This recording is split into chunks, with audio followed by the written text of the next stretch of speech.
Hey, soul survivors. I was just looking at a video about Gwen Stefani and her previous ex-husband, Jim Morrison, and he seems schizophrenic. And there's also a term erotomania. So I wanted to at least educate you guys on what this is. We're also going to talk about a couple cases.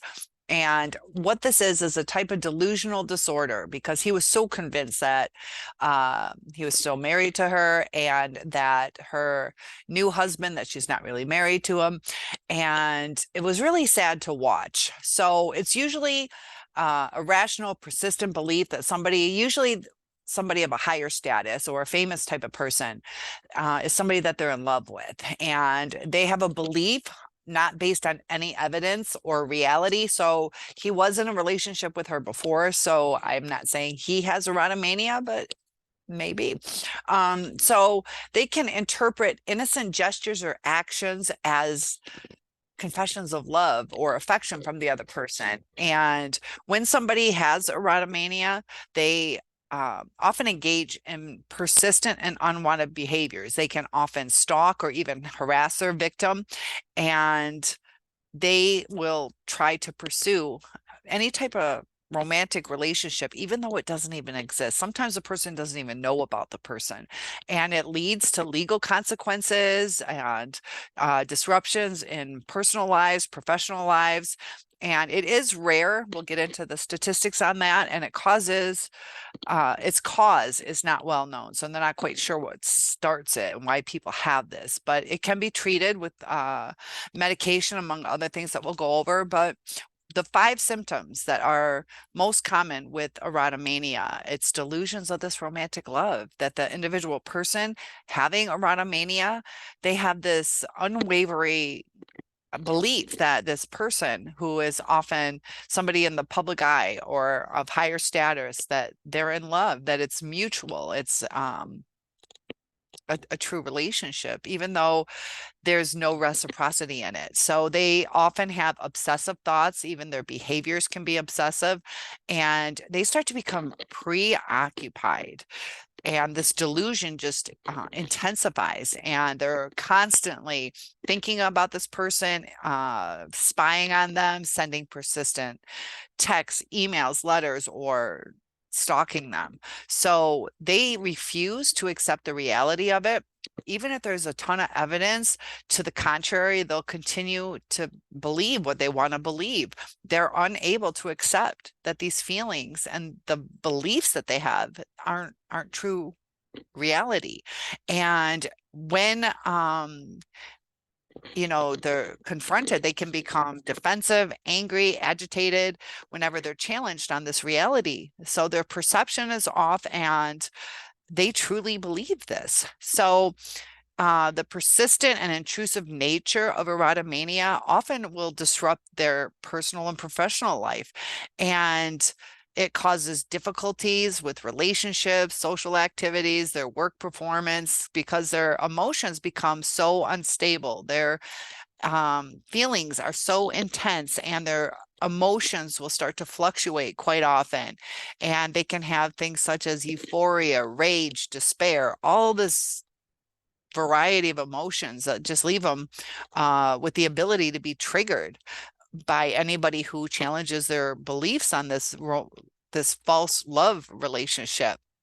So not everybody that has a little crush on a celebrity or a person of importance, that's not necessarily erotomania. But some cases, back in 1989, there was an actress, and her name was Rebecca Schaefer, and she was over in Los Angeles at her home, and she was shot and killed by a fan that was completely obsessed with her. And his name is Robert John Bardo, and he was just fixated on her. And she had a television show that was called My Sister Sam.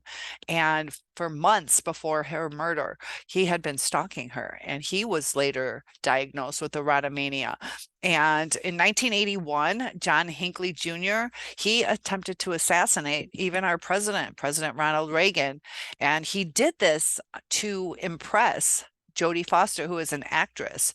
And he had watched her in the film Taxi Driver and just became fixated on her and obsessed with her. And later, It was believed that because of the erotomania and his actions, that he was believing that by doing something so horrendous that would impress Jodie Foster, which it didn't. But in 1980, there was a Mark David Chapman, and he was shot and killed. He shot and killed John Lennon outside the New York City apartment. And he was just obsessed with Lennon and believed that he was a phony and a threat to society. And he became diagnosed with erotomania and believed that his actions would earn him fame and recognition. They just attach onto the person. So in 1995, there was Robert Hoskins. He was a homeless man, and he had a history of many mental illnesses. And he attempted to break into the home of a famous singer, Madonna, and he was just fixated on her, threatened to kill her if she didn't marry him. And that's how obsessive and delusional that it can get. Like, you know, if there was any chance, like, I don't think Madonna would be like, okay, if you're going to kill me, I guess I'll marry you. That's not a way to win somebody over. But he was later convicted of stalking and making terrorist threats. So you can see that, you know, people becoming fixated on certain people, that they can go to great lengths, great threats, and their thought processes are skewed. So, you know, whether they have erotomania or not, you know, there are dangers to faulty thought processes. And as far as the treatment for this, they can do antipsychotic medications, can help manage the delusions or hallucinations and even the other symptoms. And by doing that, what it does is it alters the brain chemicals within our brains, and that helps reduce anything from the frequency or the intensity of these delusions. They have CBT, which is cognitive behavioral therapy, and by doing CBT, the person can identify irrational beliefs, even the negative thought patterns. And they use this a lot with erotomania because it focuses on challenging and changing these delusional beliefs. It can be extremely hard to get somebody to get to that point, though, because they want to believe it's their reality. Group therapy allows for some support, or psychodynamic therapy. Psychodynamic therapy is a type of therapy that focuses on exploring unconscious emotions and experiences. And they do this so that they can gain some more insight into the past experiences that might be causing this current behavior. And with this type of therapy, it can be helpful if the person goes through the work and works on getting through these delusions. So it is a rare disorder. We're not exactly sure, you know, we don't test everybody in the United States or worldwide, I guess, but it's estimated that it occurs in less than 1% of our general population.